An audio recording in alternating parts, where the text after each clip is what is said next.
गुरुर्ब्रह्मा गुरुर्विष्णु गुरुर्देवो महेश्वरः गुरुसाक्षात् परब्रह्म तस्मै श्री गुरवे नमः। ओम शंकरं शंकराचार्यं केशवं बादरायणं सूत्रभाष्ये कृतौ वन्दे भगवन्तौ पुनः पुनः। ओम युक्ताहार विकाराय विविक्तस्थलवासिने मलयालयतीन्द्राय ब्रह्मनिष्ठाय ते नमः। ओम कृष्णं कमलपत्राक्षं पुण्यश्रवणकीर्तनं वासुदेवं जगद्योनिं नौमि नारायणं हरिम्।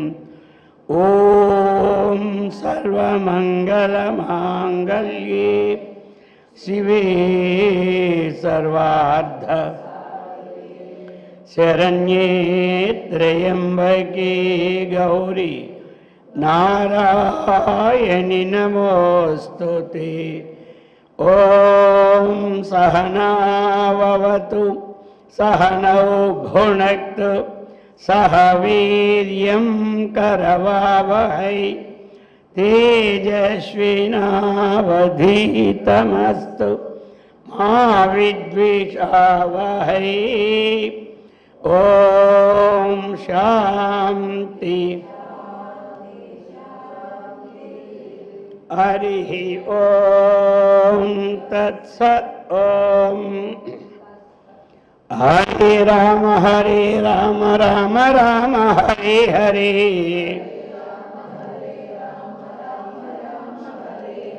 हरे कृष्ण कृष्ण कृष्ण हरे हरे।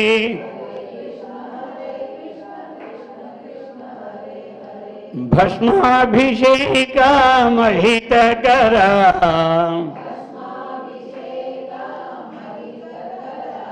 भस्म विभूषिता सुंदरा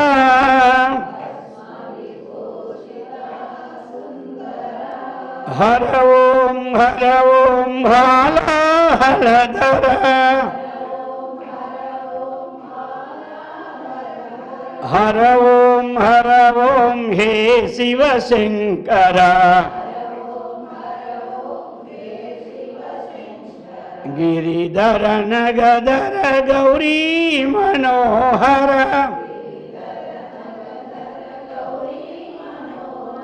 चंद्रशेखर जटाधरा चंद्रशेखर जटाधरा भस्माभिषेका महितकरा भस्म विभूषिता सुंदरा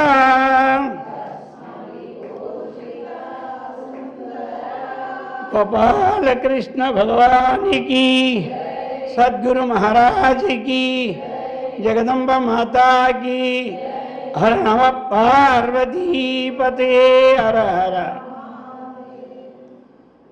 पवित्रात्म स्वरूपुलగు प्रियात्म बंधुవులారా శ్రీమద్ శంకరాచార్య విరచిత శివానందల హరి 39వ శ్లోకం।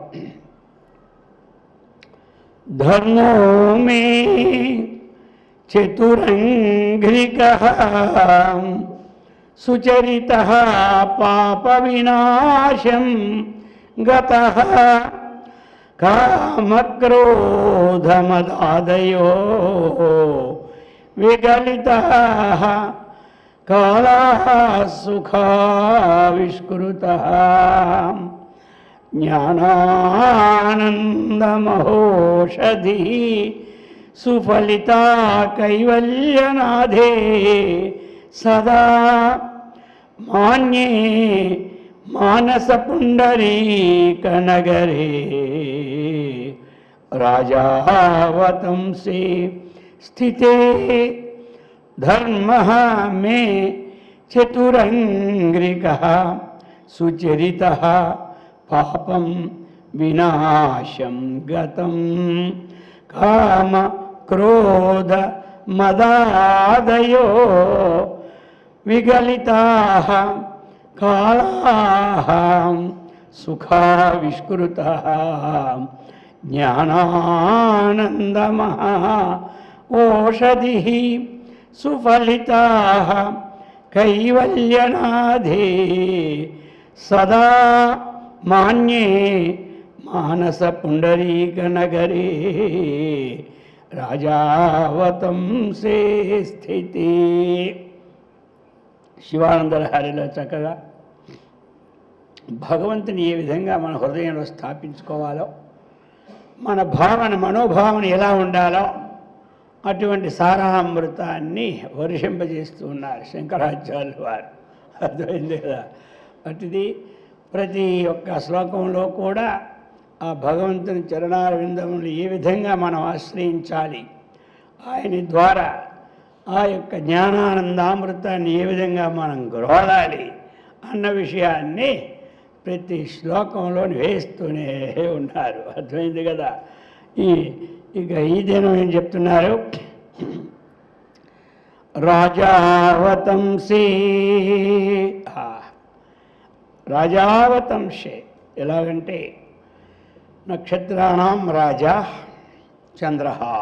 అర్థమైంది కదా? అలాగనే ఈయనేమిటి ఆ రాజావతంసమైనటువంటి చంద్రుణ్ణి శిరోభూషణంగా కలవాడు. అంటే ఏమిటి?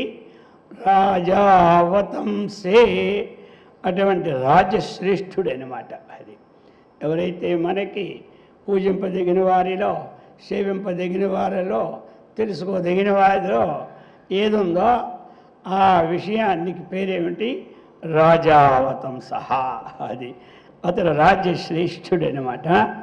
అని ఇంకా మాన్యే, ఒకటి నీవు చంద్రుడు శిరోభూషణముగా ఏ విధంగా అయితే ఉన్నారో అలాగే అందరిలోనూ కూడా నీవు ఒక శ్రేష్ఠుడైనటువంటి రాజుగా ఉన్నటువంటి ఓ పరమశివ.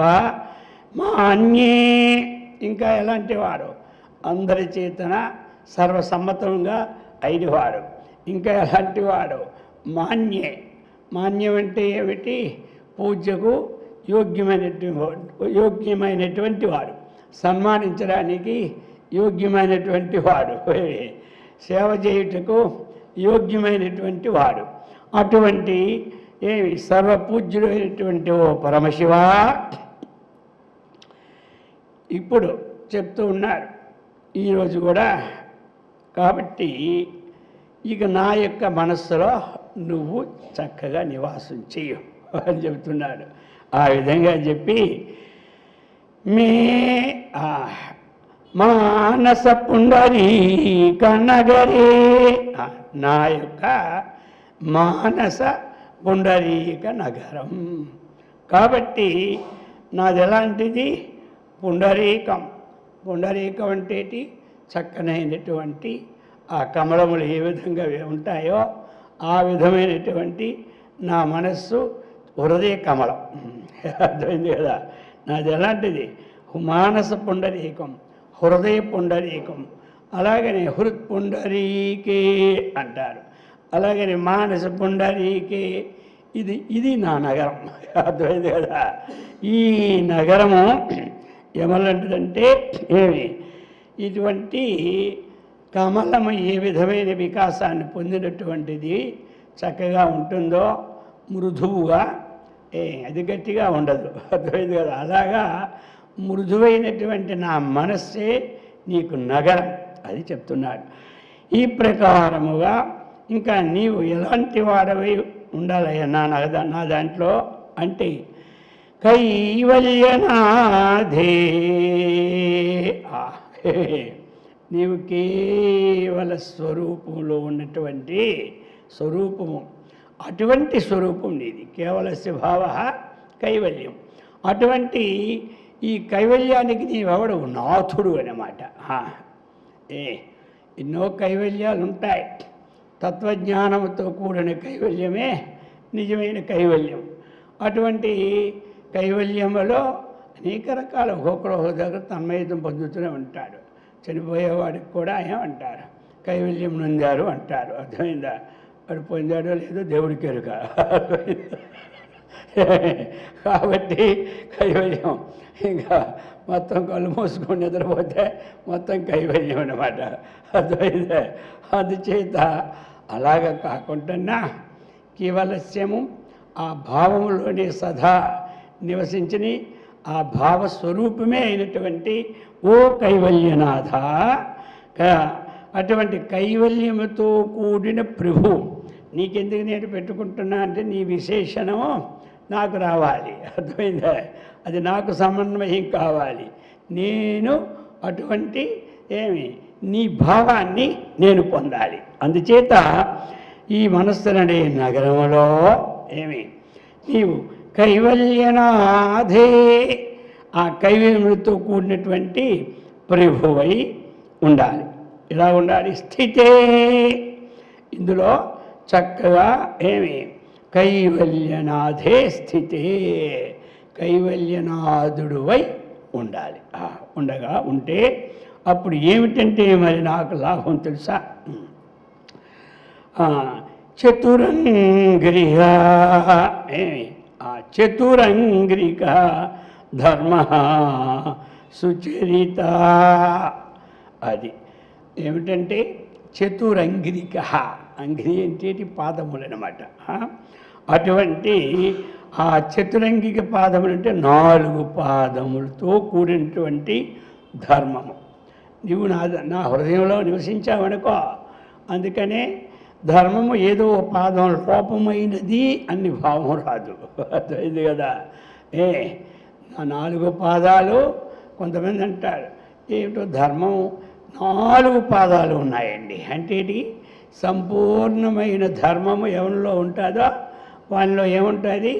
రూపాయిలో 4 పావలాలు ఉండేటట్టుగా సంపూర్ణమైనటువంటి ధర్మం ఎవరి దగ్గర ఉంటుందో వారికి ఏమిటి? 4 పాదాలు ఉన్నట్టు అన్నమాట. అటువంటి ఇక ఇంకా సుచరిత, ఆ చక్కనైనటువంటి చరిత్రముతో, సుచరితం అంటే మంచి చరిత్రముతో కూడినటువంటిది.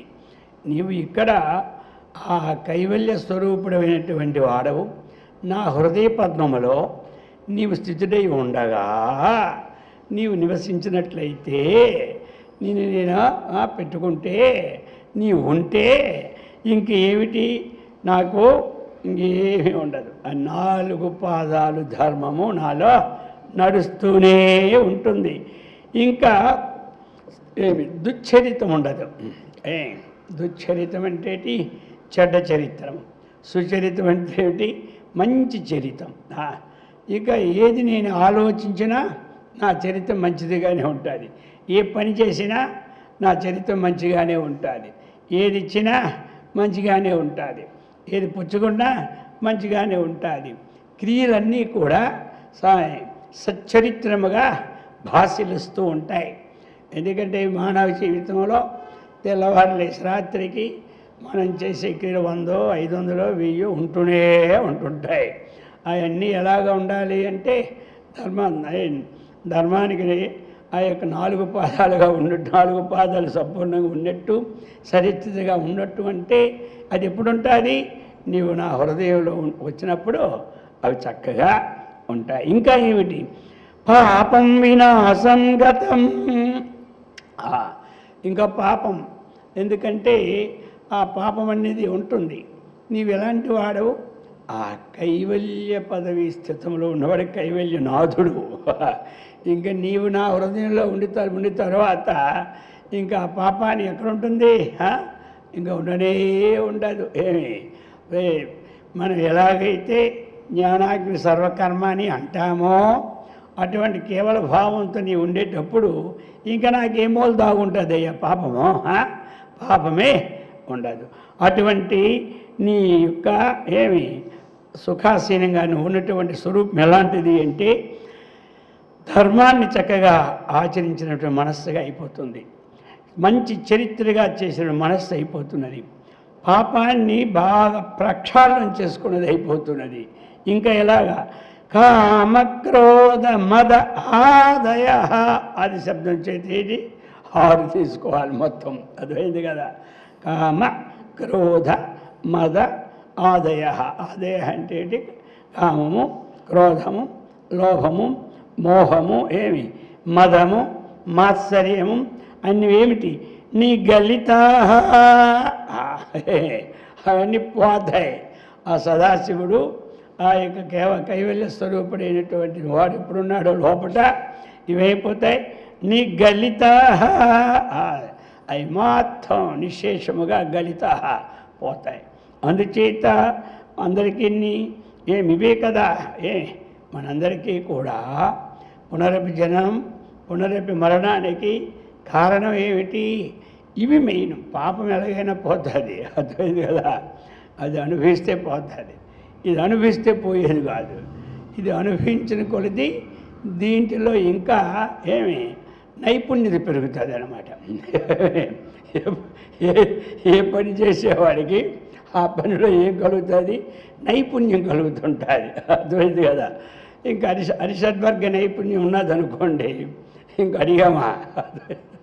అరిషడ్వర్గాల యొక్క నిపుణత్వాన్ని మనం ఏం చేయాలి? దాన్ని తగ్గించాలి, దాన్ని పెంచకూడదు. ఏమంటారు? దైవీ గుణ ఆ యొక్క వర్గాన్ని పెంచుకోవాలి. ఆశ్రయ గుణ వర్గం ఉంది కదా, దీన్ని దించుకోవాలి. ఇది పెంచి అది దించితే అంతా జీవనమే తారుమారు.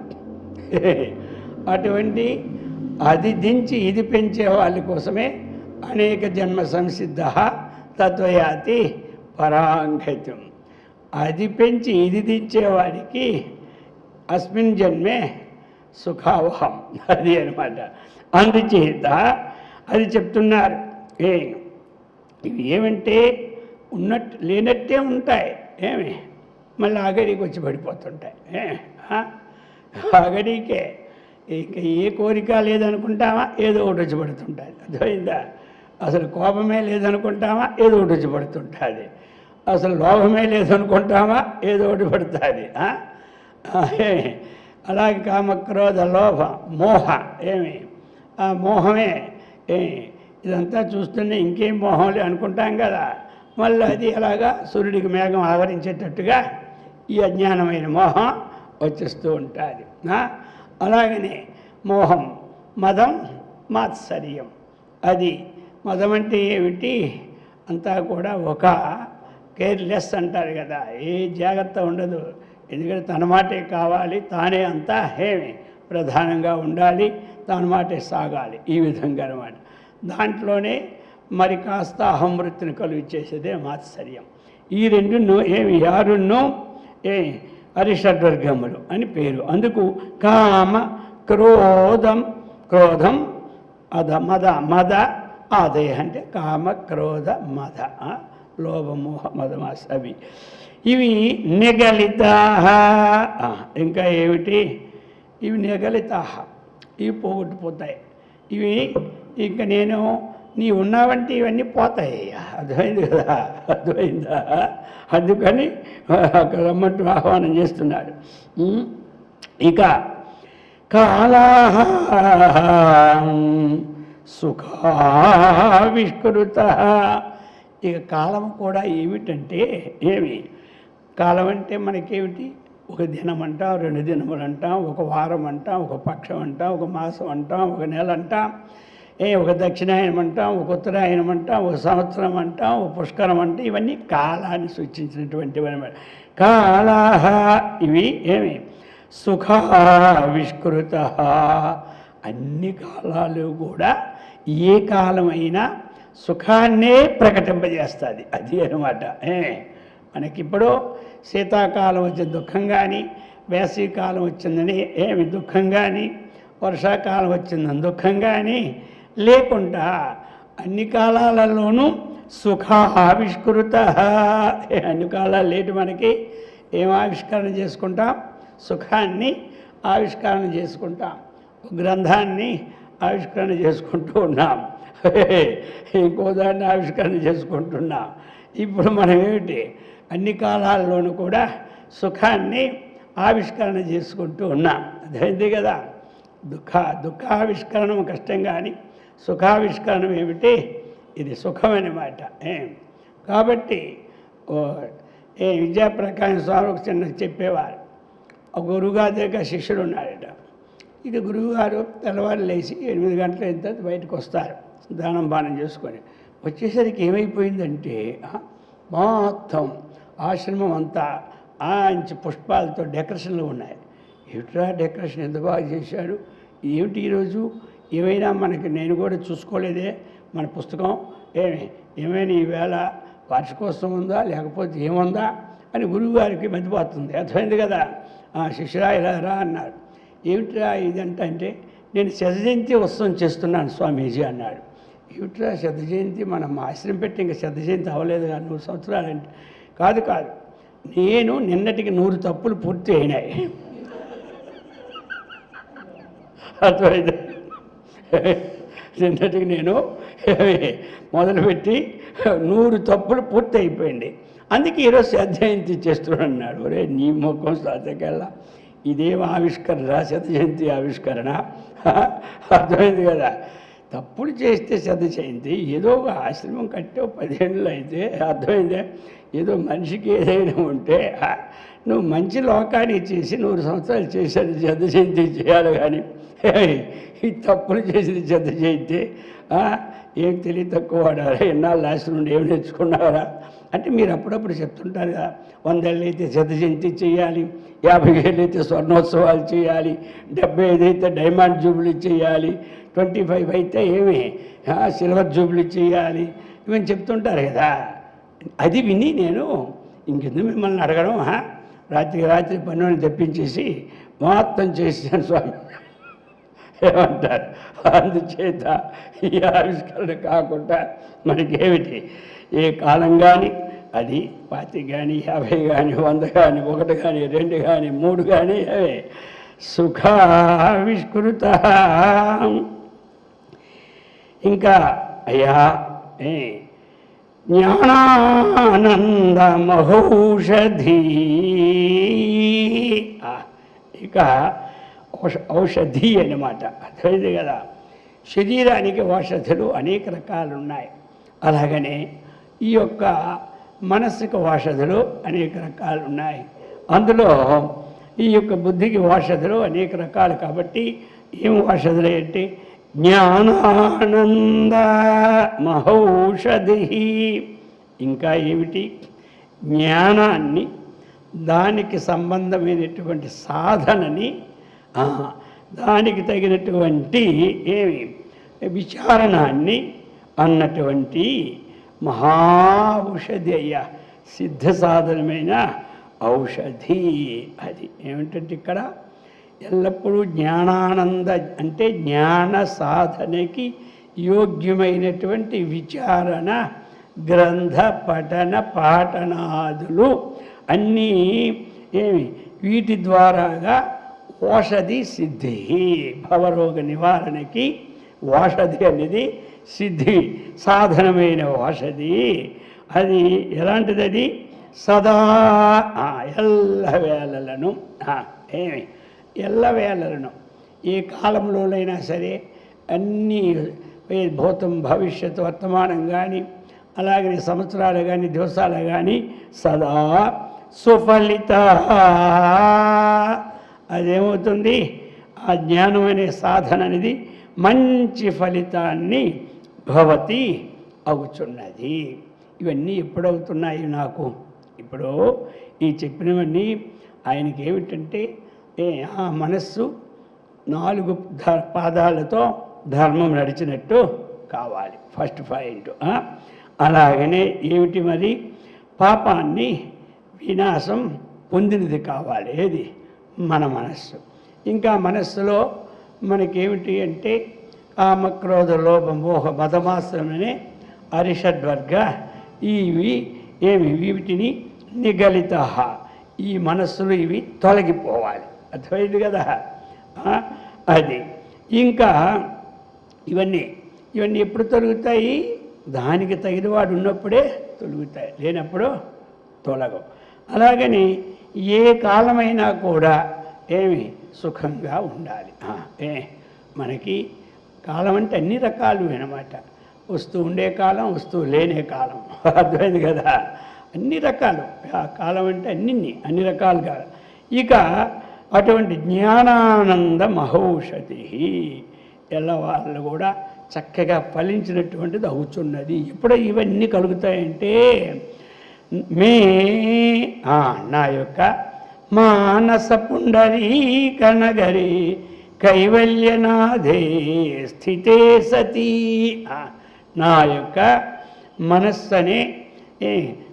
అనేది కమలం వంటి నా మనస్సులో కైవల్యనాథుడైనటువంటి ఓ శివా, నీవు అందరికన్నా గొప్పవాడు కాబట్టి నీవు నా హృదయములో స్థితి సతీ ఉంటూ ఉండగా నాకు ఇవన్నీ కలుగుతాయి. కాబట్టి నీవు నా హృదయంలో ఎల్లప్పుడూ ఉండాలి అని కోరుకుంటూ ఉన్నాడు. ఈ విధంగా ప్రార్థిస్తూ ఉన్నాడు. భగవంతుని ఎన్ని రకాలుగా ప్రార్థిస్తూ ఉన్నారు. నిన్నంతా కలశంలోనూ నా మనస్సే కలశం అనుకోమన్నాడు. దానికి కట్టిన తాళ్ళే 7 గుణాలు అనుకోమన్నాడు. ఈ ప్రకారంగా ఆ విధంగా మనం భగవంతుణ్ణి ప్రార్థించాలనే విషయాన్ని చక్కగా మనకి అందజేస్తూ ఉన్నారు. ఇక ఇప్పుడు చెప్తూ ఉన్నారు 40వ శ్లోకంలో, ధీయంత్రేణ ఓచోఘటేన కవితా కుల్యోపకుల్యాక్రమై రాణీతైశ్చ సదాశివస్య చరితాంభోరాసి దివ్యామృతై హృత్కేదారయుతాశ్చ భక్తికలమా సాఫల్యమాతన్వతే దుర్భిక్షాన్మమ సేవకస్య భగవన్ విశ్వేశ భీతికుతః ధీయంత్రేణ ఉచోఘటేన కవితాకుల్య ఉపకుల్యాక్రమైః ఆనీతైః చ సదాశివస్య చరితాంబః రాసి దివ్య అమృతైః హృతు కేదారయుతాః చ భక్తికలమాః సాఫల్యం ఆతన్వతే దుర్భిక్షాత్ మమ సేవకస్య భగవన్ విశ్వేశ భీతికుతయః. ఇప్పుడు చెప్తున్నాడు భయం. ఎందుకంటే మనకి చక్కగా ప్రతి సంవత్సరము పంటలో పండుతూ ఉంటుంటే భయం ఉండదు. ఇక భయం ఉంటే మరి పంట పండకపోతే ఎక్కడి నుంచి వస్తుంది? వ్యవసాయం లేకపోతే ఇక ప్రజలు అందరికీ ఉండదు.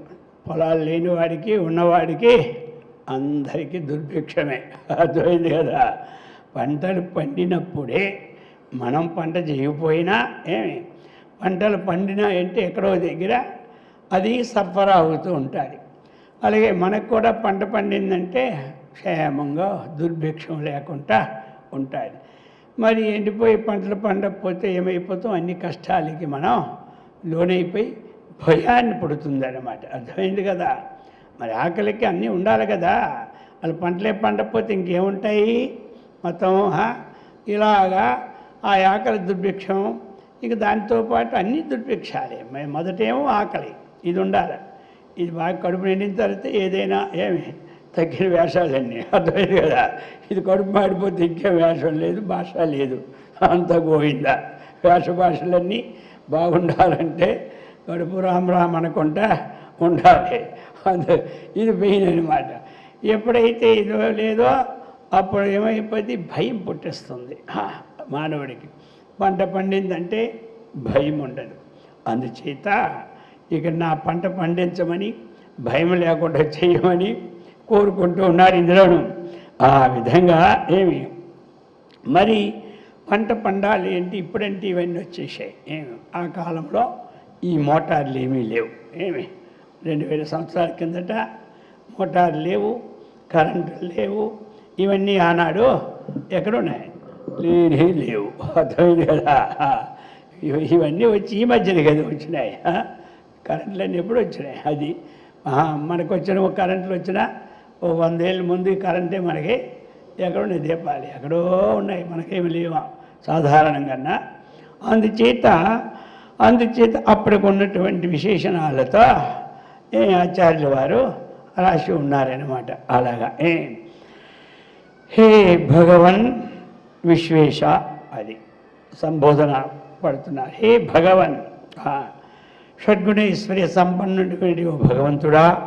హే విశ్వేశ, విశ్వానికి ఈశ్వరుడు అంటే సకల భువనాధిపత్యమైన మాట నీవు. అర్థమైంది కదా. అన్ని భువనాలని పోషించేవాడు ఎవరు, విశ్వేశ్వరుడే. అర్థమైంది కదా, పరమాత్మయే అది. కాబట్టి సకల భువనాల్ని పోషించేవాడు. అందుకనే ఒకనొక సమయంలో పార్వతీ పరమేశ్వరుడు ఉన్నప్పుడు పరమేశ్వరుడు కొంచెం ఆ రోజు టైం కన్నా 1 అవర్ లేట్ అయిందనమాట. లేట్ అయితే పార్వతీదేవి అడిగింది, ఏమండి ఈరోజు 1 గంట లేట్ అయిపోయింది, ఏమిటండి మీరు రావడన్నారు. అంటే అన్నిటిని నేను చూసుకోవాలి కదా, ప్రతి వాళ్ళకి ఆ ఆహారాన్ని ప్రపంచంలో చూసుకొని రావాలి, అందుచేత లేట్ అయింది. ఓహో, అందరికీ చూస్తారా మీరు? అందరికీ చూస్తాను, అయితే సరే మళ్ళీ రేపు చూస్తాను, మీరు అందరు ఎంతమంది చూస్తున్నారు అని చెప్పి. ఆనాడు ఏమిటి అంటే మొన్న ఎవరో చెప్పుకున్నాం కదా, ఇంత సున్నపుగాయలని ఉంటాయన్నమాట. మేము ఈవిడ ఏం చేసిందంటే ఒక సున్నపుగాయలో ఒక చీమను తెచ్చి వేసిందనమాట. వేసి కప్పు బిగించేసింది. అక్కడే ఇక్కడ పెడితే మళ్ళీ అనుమానం కదా, దాంట్లో ఎవడు ఏం పెట్టాడని. అది ఇక్కడ కట్టుకుంది, అక్కడ చీర కింద ఇలా పెట్టేసుకుంది ఎవరు, పార్వతీదేవి. ఇంకా మర్నాడు వచ్చాడు ఈశ్వరుడు మళ్ళీ పెట్టుకొని అన్నీ. ఏమండి అందరికీ పెట్టేశారా ఈరోజు కూడా? అందరికీ పెట్టిన తర్వాతే కదా ఎప్పుడైనా మనం అతిథి దేవోభవ, ఆచార్య దేవోభవ, స్వయం దేవోభవ తర్వాత కదా. అందుచేత ముందు అందరికీ పెట్టే మనం తినాలి కదా. ఓహోహో, అందరికీ పెట్టారనమాట. అయితే చూడండి అని గవాల్ని అక్కడ లోపల మనిషి దీన్ని ఈవిడ దగ్గర ఉంది కదా, అది ఆయన దగ్గర ఉంటే అనుకోవడానికి మాయ చేయడానికి. మీ పెట్టడం తెలిసిపోయిందిలే అని ఇలా తీసింది. తీసేసరికి ఆ చీమ నోట్లో బియ్యం ఉంది. అప్పుడు చూసి అయ్యయ్యో నాది తప్పింది అక్కడ పడేసి అప్పుడు మరి దండం పెట్టి ఇక మీరు ఇప్పుడు అందరికీ పెట్టిన వాళ్ళని ఏమైపోయింది అది ఏమిది. ఏ దానికైనా బజారుకి వెళ్ళినా ఒక వస్తువుని టెస్ట్ చేసి కొనుక్కోవాలి, అర్థమైంది కదా. ఏదీ లేకుండా ప్రతి దగ్గర కూడా పూర్వము చేతులు ఇలా వేస్తారు, వేసుకోమంటారు, చూడమంటారు. అలాగని ఏమీ లేదు. నీ టెస్ట్లో పాస్ అవ్వడం మహా గొప్పది కదా, అర్థమైంది కదా. ఇంకోటి టెస్ట్లో శక్తి అవుతుంది, నీ టెస్ట్లో పాస్ కావాలి. అందుకే అదేమి నాకేమో విశేషం కాదులే, నేనేమనుకోనులే అని అది ఆ విధంగా ఏమిటంటే విశ్వేశ, అతడి సకల భువనాలకి విశ్వేశ్వరుడు అంటే అధిపతి, పోషణకర్త, అటువంటి వాడు, అర్థమైంది కదా. భువనాధిపతి. ఇప్పుడు ఇక నాది ఎలాగంటే నా బుద్ధిలో పంట పండాలి, నేను ఎలా ఉండాలి, భయం లేకుండా, ఆహారం లేకపోతే భయపడినట్టు ఉండకూడదు. మరి పంటకి ఏముండాలి అంటే ఆ రోజుల్లో మరి నుయ్య ఉంటుంది. ఆ నూతినిచ్చి పైకి తీసుకురావాలి అంటే ఒక పొడవ కర్ర కడతారు. ఆ కర్రకి ఏమంటారు, ఏతాం అంటారు. ఏతాం అని పేరు అనమాట.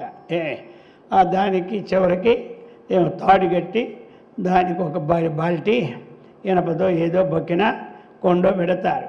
పెట్టి దాన్ని కిందకు ముంచి నీళ్లు తీసి తోడుతూ ఉంటుంటారు. ఇదేం తెల్లారేసి పని, అర్థమైందా? తోడి అది అలాగా నీళ్ళు వెళ్తే ఆ నీళ్ళ నుంచి ఎక్కడెక్కడికి పోవాలో ఆ పొలాలకి అన్నీ పెడతారు. అలాగా ధీయంత్రేణ, ఇక్కడ ఏమిటంటే ధీయంత్రం, బుద్ధి అనే ఏతం అన్నమాట. ఇక్కడ బుద్ధే ఏతం చూసారా లేదు? ఎవరో మీరెవరైనా పొడవుగా కర్ర ఉంటుంది, ఏమంటారు, దానికి ఇది పెట్టి తాడు పట్టుకుంటారు. అది కిందకి ఇటు వస్తున్నప్పుడు కిందకి వెళ్ళాలి, నీళ్ళు ముంచిన తర్వాత వెనక్కి వెళ్ళాలి. ఆనాడు ఎంత శ్రమ పడ్డారు ఒక్కొక్కరు. వేరే మార్గం లేదు కదా. ఆయనకి ఇంక తెల్లారి లేచి ఎక్కడ ఆసనాలు ఎందుకు దండగా, అది ఏ ఆసనం పనికి వస్తుంది? అందులో ఏకాగ్రత. మళ్ళీ అటు పడిపోకూడదు, ఇటు పడిపోకూడదు. ఇప్పుడు ధ్యానం ఎందుకు పాడు ఇంకా ఏమంటారు, దాంట్లోనే అర్థమైందే ఆసనాలు అయిపోతున్నాయి.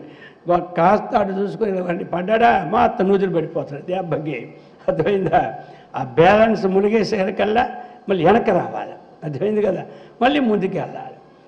ఈ పక్క ఆ పక్కేమో వాడు ఉంటాడు, కిందనేమో నీళ్ళు పోసేవాడు ఉంటారు. ఇద్దరు మనుషులే అనమాట దానికి. ఈ ఇద్దరు మనుషులకి ఎంత చూడండి. అందుకని ఆ పూర్వవాడికి ఈ అక్కర్లే. వాడికి కొలెస్ట్రాల్ ఉండదు, బీపీ ఉండదు, షుగర్ ఉండదు. ఆ రోజుల్లో ఆ మాట లేదు కదా. ఎక్కడో లక్షల్లో ఒకడికి ఎక్కడో తెలియదు మనకి. అదే మళ్ళటోళ్ళకి ఏం వస్తాయి ఆ రోజుల్లో, అర్థమైందే? ఇంక ఈ రోజులన్నీ మారిపోయినాయి కాబట్టి అన్నీ. అందుచేత అటువంటి ఏమి ధీయంత్రేణ, ఇక్కడ నా బుద్ధి ఒక ఏతంతో, అలాగే వచో ఘటీనా, ఇక్కడ ఏమిటయా మరి నా వాక్యే ఒక బాల్టీ అనమాట. అర్థమైందిగా? ఆ బాల్టీతో నిలిచేసేది ఏమిటి వాక్కుగా భావించి కవితాకుల్య ఉపకుల్యాక్రమై, ఈ వాక్కుతో నీ యొక్క దివ్యనామామృతము, నీ యొక్క సచ్చరిత్ర కథలే నాకు ఏమి కవిత్వముగా, ఆ కవిత ఏమిటయా అంటే భగవంతుని యొక్క చరిత్రలే ఒక కవితలు, భగవంతుని నామాలే ఒక కవితలు, భగవంతుని గుణగణాలను కీర్తించడమే కవిత. అటువంటి ఏమి చెప్తున్నారు, కవిత్వం అనేది ఎలాంటివి? పిల్ల కాలువలు నీళ్ళు పోయేటప్పుడు ఒకేసారి ఈ పొలానికి ఆ పొలానికి అన్నిటికీ పోతుంది అనమాట ఆ నీరు. అవి ముందే పెడతారు, ఇటు పక్కెళ్ళే నీరు అటు పక్కెళ్ళే నీరు అన్నీ. ఆ ప్రకారముగా కవితాకుల్య ఉపకుల ఆక్రమై, ఒకటి కాలువ, దానికి ఇంకా పిల్ల కాలువాలంటారు, ఉపకాలువాలంటే. అటువంటివన్నీ మొదలు వాని గుండా ఆనీతై, ఇవన్నీ ఈ హృదయమనే ఏమి పొలంలోనికి తీసుకురాబడినటువంటిది. ఇంకా ఎలాంటిది? సదాశివస్య చరితాంభోరాశి, ఇక్కడ ఏమిటయ్యా మరి చరిత అంబరాశి. అంబ అంటే జలం అన్నమాట. ఇక్కడ ఏమిటి జలం? ఆ యొక్క సదాశివ, ఆ శివుని యొక్క చరితాంభోరాశికి, ఆ శివుని యొక్క పురాణమో లేక శివుని యొక్క మహిమో, శివుని యొక్క నిజమైనటువంటి స్వరూపమో అదే ఇక్కడ జలమనే రాశి అన్నమాట. ఆ జలం నుంచేమవుద్ది? దివ్యామృతై, అటువంటి జలం నుంచి దివ్యమైనటువంటి అక్కడ ఏమిటంటే నీరు వస్తుంది అనమాట. ఇక్కడ హృదయంలో ఏమొస్తుంది? ఇటువంటి జలమును తోడుతూ ఉంటుంటే అక్కడ దివ్యామృతై, మంచి నీళ్ళు, మంచి అమృతంతో హృత్కేదారయుత, ఈ హృదయమే ఒక కేదారం. కేదారం అంటే భూమి అన్నమాట. ఈ హృదయం మనకి హృదయమైన పొలమున పుట్టి అది అమృతం ఇక్కడే పుట్టి అదేం చేస్తుంది? భక్తి కలమాహ, ఆ అమృతమైన నీరు చక్కగా, కలమాహ అంటే ఏమిటి? పైరులన్నీ కూడా ఎలాగున్నది? ఆ భక్తి అనే పైరులు, ఆ వరి పైర్లు, రకరకాల పైర్లు పెట్టుకుంటాం కదా, అన్నీ పెట్టుకోవచ్చు. ఇక్కడ ఏదో ఒక వరి పైరు అనుకుంటాం మనం. ఆ వరి పైరులు సాఫల్యం, ఆ పంటను ఆ తన్వతే విస్తారంగా ఉంటుంది. అర్థమైంది కదా? నీవు ఏం చేయాలి? నేను ఎలాంటి నీళ్ళు నీకు తోడి ఆ పంటను పండిస్తున్నారో, నేను ఈ పంట నాకు ఎలా పండాలి అంటే దుర్భిక్షం లేకుండా ఈ నా హృదయమే ఒక ఏతాం. అదైందే, నా మనస్సే ఒక బాల్టీ ఏమంటారు. ఇక ఈ యొక్క వాక్కుల ద్వారా కవితాకుల్య ఉపకుల్యాక్రమే ఈ వాక్కు ద్వారా అనగా ఇతర ఇంద్రియాల ద్వారా అనగా ఇవన్నీ కూడా కాలువలు అన్నమాట. పిల్ల కాలువలు, కన్ను ఒక పిల్ల కాలువ, చెవు పిల్ల కాలువ, మూకు ఒక పిల్ల కాలువ, ఈ కాలువలన్నీ కూడా అది చెప్తున్నా. దీని గుండా ఆ యొక్క సదాశివుని యొక్క చరితాంభోరాశి, ఆ సదాశివుని యొక్క చరితము, ఆయన పుట్టుపూర్వోత్తరాలు, ఆయన లోకానికి చేసిన ఉపకారాలు, అది తెలుసుకుంటే మనకు కలిగినటువంటి దివ్యామృతాలు, వీటి చేత నాకు చక్కగా హృదయం అనే పొలంలో ఈ భక్తి అనే పైరులు, ఈ భక్తి కలమాహ, ఏం పైరు పండాలి మనకి? భక్తి అనే పైరు పంటకు పండాలి. ఇక ఆ పంట ఏం చేస్తుంది? చక్కగా విస్తరించుచున్నది. ఇంకా ఎప్పుడు పంట పోతే కదా దుర్భిక్షం రావడానికి. నాకు ఈ పంట పోయేది ఉండదు కదా, అర్థమైందా? ఇది ఎప్పుడూ తోడుతూనే ఉంటుంటుంది, అంత లెక్క వెళ్తూనే ఉంటుంది. అయితే అందుచేత సేవకస్య తే సేవకస్య, నేను నీకు ఎవడను? సేవకును. కాబట్టి మమ, నాకేం చేయాలి? దుర్భిక్షాత్తు, ఈ పంటతో ఈ కరువు లేకుండా, భీతి భయం, ఈ పంట నాకు పండుతుంటే నాకు ఇంకా భయము కుతహ, ఎక్కడిది? భయం ఉండదు. ఇది ఎల్లప్పుడూ పండే పంట, నీరైపోతుందని పంట లేదు. అర్థమైంది కదా? ఏదైనా సరే వర్షం ఎక్కువ పడిపోయి పంటలు పోయిందని లేదు, నీరు ఎక్కువపోయి పంటలు పడిందని లేదు. అర్థమైంది కదా? దానికంటే అన్నీ యమగండాలు ఉంటూనే ఉంటాయి, దీనికి ఏ గండం లేనిది. అందుచేత ఇటువంటి దీని ద్వారా నా హృదయాకాశంలో ఆ భక్తి అనే పంటను పండించినటువంటి అనుగ్రహాన్ని చేయమని ఎవరు కోరుకుంటూ ఉన్నారు. అప్పుడు నాకేం భయం లేదు అని చెప్తున్నారు. ఈ విధంగా చెప్పి ఇక 41 పాపోత్పాత విమోచనాయ రుచిరైశ్వర్యాయ మృత్యుంజయ స్తోత్ర ధ్యాన నతి ప్రదక్షిణ సపర్యాలోకనాకర్ణనే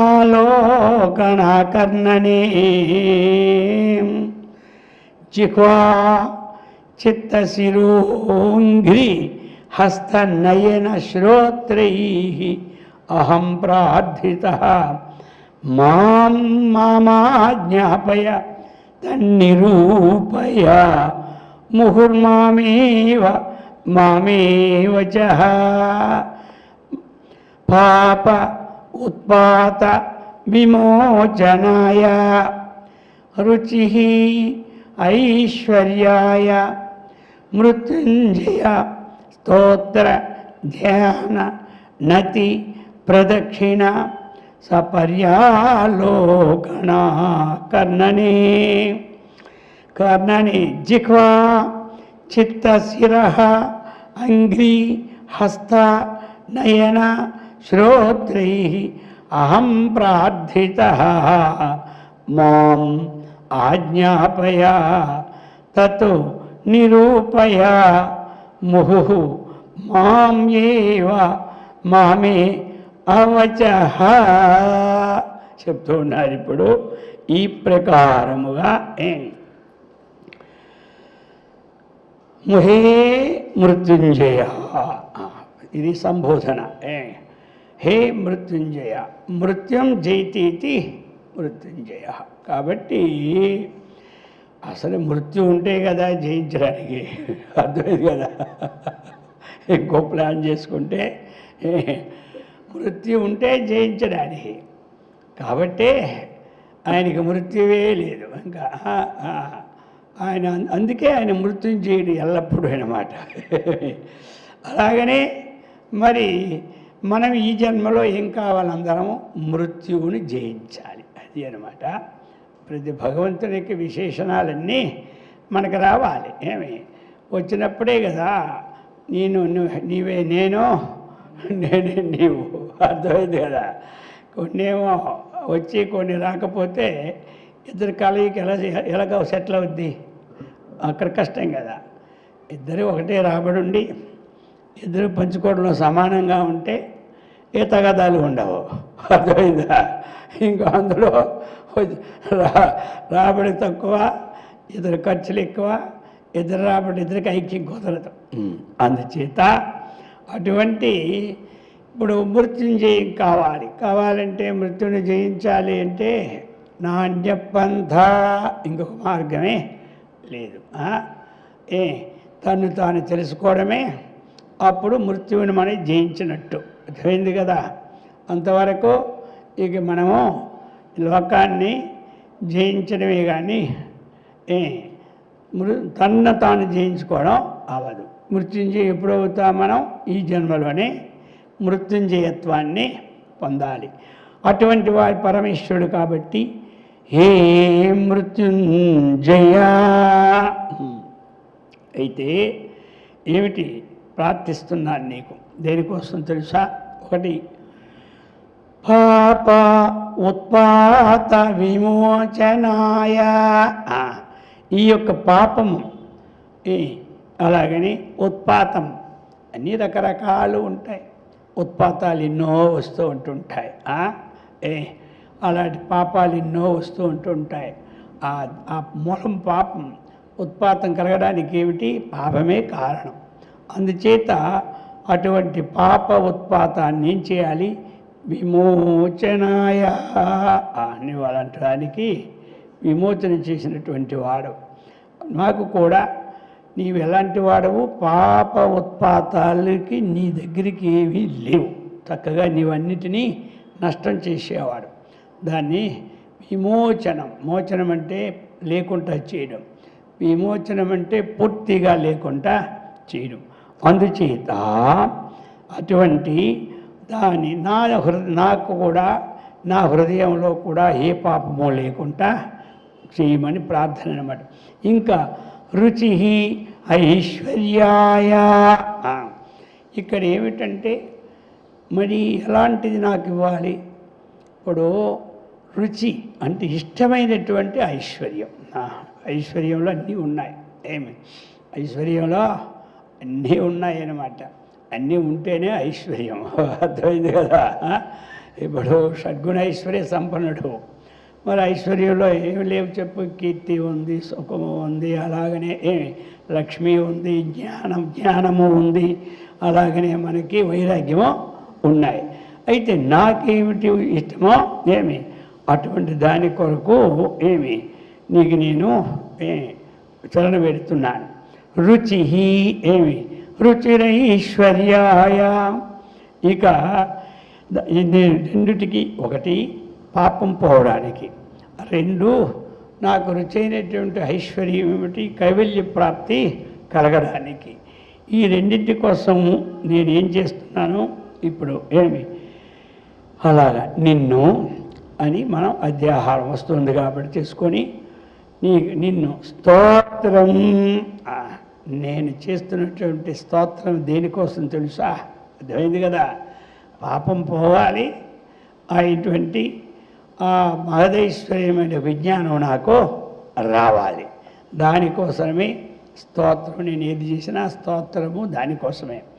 అది అందుచేత ఇప్పుడు ఆ స్తోత్ర ధ్యానం వల్ల కూడా ఏమవుతుంది, మనకి ఉన్న పాపాలన్నీ పటాపంచలు అవుతాయి.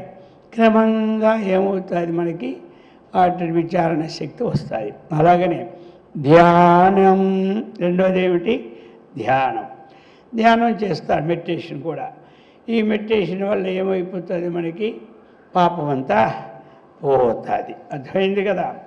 అలాగా కొంతకాలానికి మనకి ఆ విచారణ మనస్సు తీసుకెళ్తుంది. అది మొత్తం మీద వెళ్ళకుండా ఉండదు. అర్థమైందా. అక్కడికి వెళ్ళిపోతే ఇది వదిలేస్తారని ఇదే ముఖ్యమని చెప్తారు. వెళ్ళినంత వరకు ఉండాలి ఇది. అది అక్కడ చేరనంత వరకు ఏది చేస్తే అది ముఖ్యంగా భావించుకోవాలి. అర్థమైంది కదా. మన అక్కడ గమ్యస్థానం చేరనంత వరకు మన సాధనను ఏమనుకోవాలి, ముఖ్యంగా అనుకోవాలి. స్తోత్రం చేసేవాడు ఇదే ముఖ్యం అనుకోవాలి. దేనికి, గమ్యస్థానానికి వెళ్ళేదానికి. ధ్యానం చేసేవాడు ఇదే ముఖ్యం అనుకోవాలి, గమ్యస్థానం చేరేటంత వరకు. గమ్యస్థానం చేరిపోయిన తర్వాత ఇవన్నీ ఎందుకు దండగా అవే వదిలేస్తాయి మనకి. ఇవన్నీ ఒక గమ్యాన్ని తీసుకెళ్ళడానికి ఏమిటి, వాహనాలు లాంటివి అన్నమాట. అది ఒక మార్గం, ఒక ఒడ్డుకు చేర్చడానికి వాహనం. మన వాహనం మన శక్తిని బట్టి వాహనం ఉంటుంది. అర్థమైంది కదా. సైకిల్ మీద వాహనం ఉంటాయి కొన్ని, మరికొన్ని మోటార్ సైకిల్ మీద వాహనాలు ఉంటాయి, కొన్ని కార్ల మీద వాహనాలు ఉంటాయి. డబ్బు ఉంటే హెలికాప్టర్ మీద వాహనం, ఇంకా డబ్బు ఉంటే ఏరోప్లేన్ మీద వాహనం. దాన్ని బట్టి కదా వాహనాలు. అలాగే మన శక్తిని బట్టి వాహనాలు. ఒక్కొక్కడు స్తోత్ర వాహనంతో పోతాడు, ఇంకోటి ధ్యాన వాహనంతో పోతాడు, ఇంకోడు నతి. నతి ఇది నమస్కారం. అర్థమైంది కదా. నతి అంటే నమస్కారం చేయడం. ఆ నమస్కారము కూడా భగవంతుని చక్కగా మనం చేస్తూ ఉంటుంటే దీనివల్ల కూడా మన మనస్సు ఏకాగ్రత చెందడానికి, ఆ నమస్కారం వల్ల కూడా పాపం పోవడానికి, ఆ నమస్కారం వల్ల కూడా మనకి ఆ ఐశ్వర్యాన్ని ప్రసాదించడానికి, రుచిరైన ఐశ్వర్యం రావడానికి ఇది కారణం. అంటే కారణం అంటే వెంటనే కాదు, అది కొన్ని అలా మెల్లమెల్లగా వస్తుంది. అది అన్నమాట. అది ఇక ప్రదక్షిణ. అర్థమైంది కదా. ప్రదక్షిణం మనం చేస్తూ ఉంటున్నాం. ప్రదక్షిణ చుట్టూ. దీనివల్ల ఏమవుతాయి, ప్రదక్షిణ మీరు 100 సార్లు తిరగాలి అంటారు. అన్నిసార్లు తిరిగితే ఒకసారి తిరిగితే కొంచెం పాపం పోతుంది. 100 సార్లు తిరిగితే అంత 1000 పాపం అందుకోండి, 100 కట్ అయిపోద్ది, ఇంకా 900 ఉంటుంది. మళ్ళీ 900 సార్లు 100 చేస్తే 100 పోతుంది. అర్థమైంది కదా. ఈ ప్రకారముగా ఇక అక్కడికి ఏమవుతుంది, తిరిగి ఇక ఆ రుచికరమైన ఇష్ట వస్తువున్న మనస్సు వెళ్తుంది. ఆ రుచిపోయి రుచి వస్తుంది. అందుచేత ఈ ప్రకారముగా ఇక సపర్యలు నీకు చక్కగా పూజలు. అర్థమైంది కదా. ఇంతవరకు ఏమిటి, స్తోత్రాలు అయినాయి, ధ్యానాలు అయినాయి, నమస్కారాలు అయినాయి ప్రదక్షిణలో. ఇప్పుడు సపర్య అంటే చక్కగా పూజ అన్నమాట. ఆయనకి పూజలు చక్కగా ఆ పూజ దగ్గర అన్నీ కూడా శుభ్రం చేసుకోవడం. ఆ పూజలు చక్కగా చేసుకొని చాలామంది అందులోనూ కూడా ఆ మనస్తన్మయత్వాన్ని చెందిపోయి సక్రమంగా వెళ్తారు. ఇక ఆలోకన ఎల్లప్పుడూ కూడా అలాగా ఆ భగవద్ముఖార ముఖార విందములను బాగా చూడడం అన్నమాట. ఆలోకనం అంటే ఏమిటి, చూడడం. ఆయన యొక్క విశేషాలంతా కూడా చక్కగా ధ్యానం అందులో చూస్తూ ఉంటుంటాడు. ఆలోకనం మామూలుగా కూడా భగవంతుడి దగ్గరికి వెళ్ళినప్పుడు బాగా చూస్తుంటాం కదా. చూసినందువల్ల కూడా ఏమవుతుంది, భగవంతుని చూసినందువల్ల కూడా మనకి పాపం పోవడానికి అవకాశాలన్నమాట. అలాగని ఆ కర్ణనే ఇక ఏమిటిది ఆకర్ణం అంటే ఏమిటి అన్నీ ఆ భగవంతుని యొక్క కథలు వినడం అన్నమాట. భగవంతుని యొక్క కథలు మరి ఇప్పుడు భాగవతం రోజు చదువుతున్నారు కదా అమ్మగారు. మరి ఏమిటి ఆ కథలన్నీ ఏం చేస్తాయి మనకి? చక్కగా పాపాన్ని పోగొడతాయి.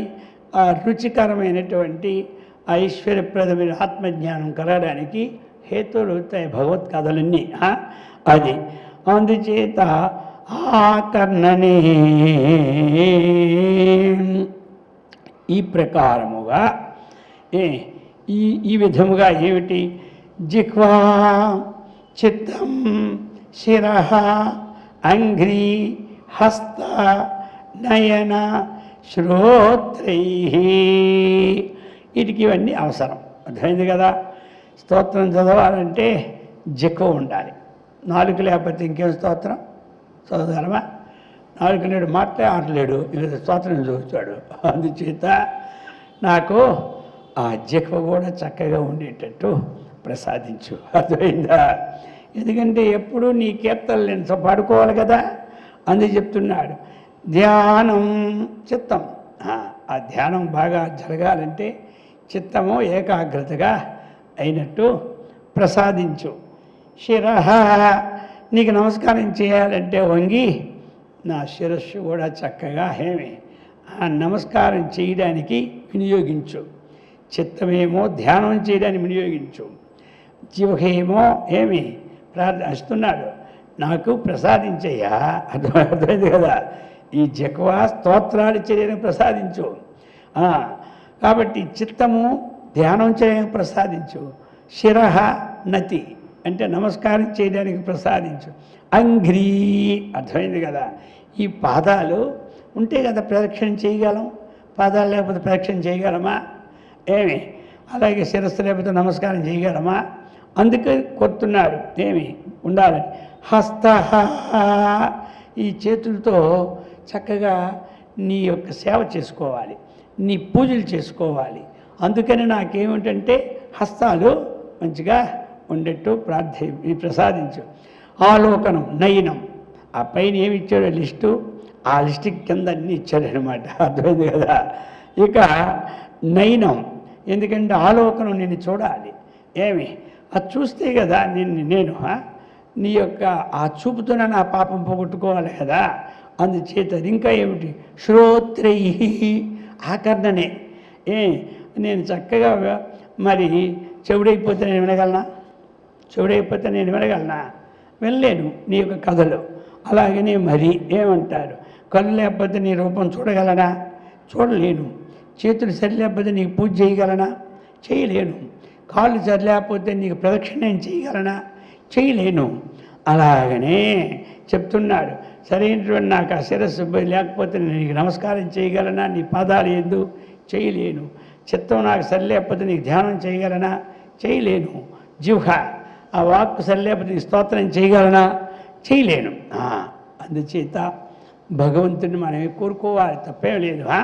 అందుచేత నేనేంటి? అహం ప్రార్థిత, నేను ప్రార్థిస్తున్నానయ్యా. అర్థమైంది కదా? నేను ప్రార్థిస్తున్నాను. అందుచేత అహం ప్రార్థిత మాం ప్రార్థిత మాం ఆజ్ఞాపయా. అయ్యా మాం నన్ను ఆజ్ఞాపయ. అయ్యా నువ్వు ఆజ్ఞ చెయ్యాలి లోపటి నుంచి. అర్థమైంది కదా?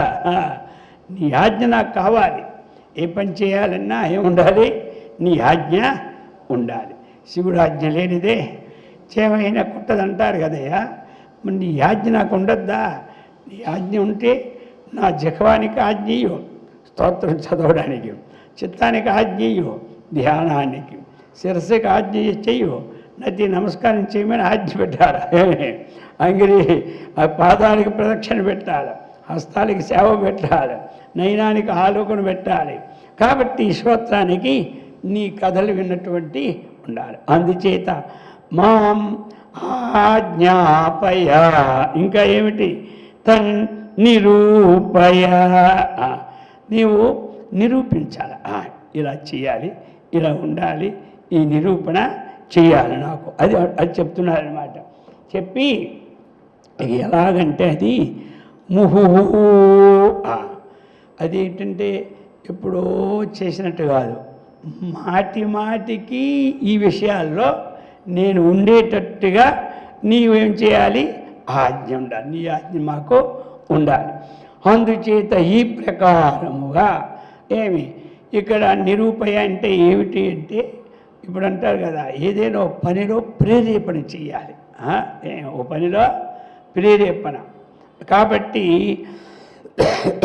ఆజ్ఞాపన చేయాలి, ప్రేరేపణ కూడా ఉండాలి. ఆ ప్రేరేపణ లేదనుకో మనం చేయలేం. అందుచేత అది ఉండాలి. కాబట్టి మామేవా, కాబట్టి మాం ఏవ, నన్ను ఈ ప్రకారముగా చేసి, ఇంకా మా మే అవచహ అంటున్నాడు. ఏమి అవచహ? అవచహ అంటే ఏమిటి? ఇప్పుడు అన్నిటికీ అది తగిలించుకోవచ్చు మనకి, అర్థమైంది కదా. వచహ అంటే ఏమిటి? మాట్లాడడం. అవచహ అంటే మాట్లాడుకుంటా ఉండడం. మాట్లాడుకుంటూ ఉండడం అంటే మోగతనం, అర్థమైంది కదా. ఆ మోగతనం మా నాకు మోగతనాన్ని మా ఏనాడు కలిగించకు, అర్థమైంది కదా. ఇప్పుడు ఇవన్నీ మనం అన్వయం చేసుకోవాలి. అవచహ ఆ కర్ణనే, నేను వినాలి, నాకు చెవిటితనాన్ని ఎప్పుడూ తెప్పించుకో, అర్థమైంది కదా. అలాగనే కన్నులతో చూడాలి, కన్నుల్లో ఎప్పుడూ కూడా అంధకారత్వాన్ని ప్రతిపాదించకు. కాళ్ళు ఉండాలి ప్రదక్షిణ చేయడానికి, అది లేకుండా చెయ్యకు నాకు. ఎందుకంటే అవయవాలన్నీ ఉండి అన్నీ నీకు సమర్పించేటట్టు ప్రసాదించు. మరి నీ ఆజ్ఞ నాకు ఒసగు. అందులో ఏం చెప్పాలి? నీవు చక్కగా ఇది చెయ్యని పురికొల్పు. వాడు పురికొల్పితే కానీ వీళ్ళు లేవడం అంటారు కదా, అర్థమైంది కదా. అలా భగవంతుని వేడుకుంటాడు, నువ్వు పురికొల్పాలా, అందులోనికి ఇవన్నీ సక్రమంగా ఉండాలి. అందుచేత ఇవన్నీ కూడా ఇప్పుడు భక్తుడు చక్కగా కోరుతూ ఉన్నారు. ఈ కోరిక దేనికోసం? ఇదంతా కూడా మన యొక్క పాపాన్ని పోవాలి, మోక్షాన్ని రావాలి. అందరూ ఏం కావాలి? మనం అందరం ఎప్పుడు మృత్యుంజయులు కావాలి, జీవన్ముక్తులు కావాలి, అర్థమైంది కదా. అందుచేత ఈ విధముగా ముగతానం వస్తే ఏం చేయలేము, కుంటితనం వస్తే ఎక్కడికి వెళ్ళలేము, అర్థమైంది కదా. ఏదో ఒక పక్షవాతం వచ్చి కాళ్ళు అటు ఇటు వెళ్ళిపోతే ఎక్కడ తిరగలను, అదే సరిపోదు రోజు మనకి ఆ పని. అందుచేత ఇవన్నీ లేకుండా ఉండాలి అన్నటువంటిది వీటికి నాకు ఉపకారం కలిగేటట్టు కలిగించు నేను కోరుకుంటున్నానని భగవంతుని ప్రార్థన. ఈ విధమైనటువంటి భక్తి రసామృతంతో కూడిన జ్ఞానబోధ అన్నమాట ఇది, అర్థమైంది కదా. ఇది రెండింటినీ సన్మేళనం చేసినటువంటి గ్రంథం అన్నమాట. ఏ విధంగా మనం పొందాలో, దానికి ఏ సాధనలు మనకైతే ఉన్నాయో, ఏ విధంగా మన మనస్సు భావించుకుంటే ఆ మనోమయమైనటువంటి మనస్సు తత్వాన్ని చూస్తూ ఉంటుందో, తత్వాన్ని సేవిస్తూ ఉంటుందో, తత్వదర్శనాని కోసం ప్రాకులాడుతూ ఉంటుందో దానిని ప్రసాదించమని శివానందహరి ఒక్కొక్క శ్లోకం ఒక్కొక్క విధానంగా బోధిస్తూ ఉన్నారు. అటువంటి చక్కగా మనకి కలిగినటువంటి సత్కర్మనిష్టనం, భగవద్భక్తిని, ఆత్మవిజ్ఞాన సంపత్తిని, ఆయురారోగ్య ఐశ్వర్యాన్ని చక్కగా ఆ యొక్క పరమశివావతారమైన శంకరాచార్యుల వారు అమ్మవారు ఇచ్చి సదా రక్షించుగాక. ఓం సహనాభవతు సహనౌ భునక్తు సహ వీర్యం కరవావహై తేజస్వినావధీతమస్తు మా విద్విషావహై. ఓం శాంతి శాంతి శాంతి.